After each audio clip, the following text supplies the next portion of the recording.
Good day mga kasenso. Hindi ulit tayo magpapakita dahil hindi tayo ready na mag-vlog dahil wala tayong suot na damit. Pero nandito tayo sa ating alaga na baboy na marami pong mga negative na komento nung ito po ay ibinahagi ko dito sa inyo. Ito po naka-automatic feeder yan sila. At sa kagandahan po date natin ngayon ay 22. 22 pa lang tayo ng March edad nila bukas, ika 60 days pa lang po natin ito na alaga mula nung sila ay binili. Sa 60 days po, tingnan nyo po, pagmasdan nyo yung katawan nila dahil naka-only feeding po sila. Tingnan nyo yung katawan. Sa live weight po, aabot na po ito ng nasa 80 kilos pataas. Ayan po 60 days pa lang po na alaga. So ibig sabihin 2 months pa lang po ito na alaga mula nung sila ay binili. Nakaubos na po tayo ng 6 na sako. Dahil 6 po sila rito. 6 na sako ng starter feeds. 12 na sako ng grower feeds po ang naubos nila. So bali 6 na lang na sako ng finisher ang ating ipapakain at i-dispose na po sila. So ang target po dapat na maubos ang sako ng grower dahil ngayong araw lang po naubos ang grower feeds. Dapat maubos ang grower sa ika 70 days nila sa April 2. Pero March 22 pa lang ngayon, naubos na po ang kanilang grower feeds. So napaaga ng 1, 2, 3, 4, 5, 6, 7, 8, 9, 10, 11. 11 days po na napaaga ang pag-ubos nila ng 12 sako ng grower. Ngayong araw pa lang po, binuksan ko ang feeds na finisher.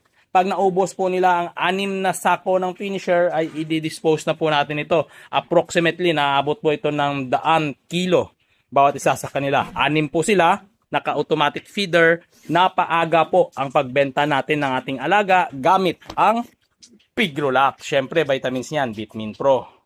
Ayan po, Pigrolac po ang ating gamit. Tama-tama po, mga April 11 makakapag-dispose na po tayo.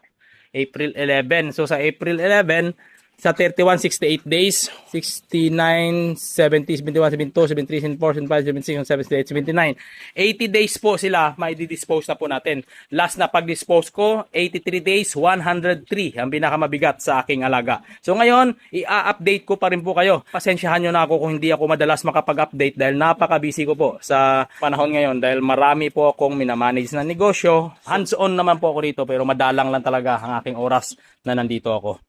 Ayan, maraming salamat. Ang magtatanong kung ano na po yung kinakain ng ating baboy sa ganyang pangangatawan, finisher na po. Ayan. Hindi po kayo maliligaw. Hindi po kayo pwedeng mag-relay doon sa date o kung anong araw nila maubos. Basta mahalaga makapag-ubos ng 4 na sako ang bawat baboy. Ayan po. Ito yung mga piglet sa kabila.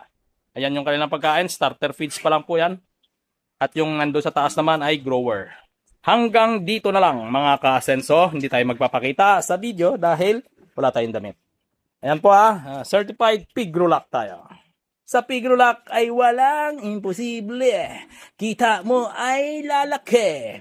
Ayan, nandito na naman tayo sa ating baboyan. Kahit ganito ang ating lagay na ang iba nating mga kaibigan ay nanghihinayang sa ating ginagawa sa buhay. Pero hindi nila alam kung ano ang ating...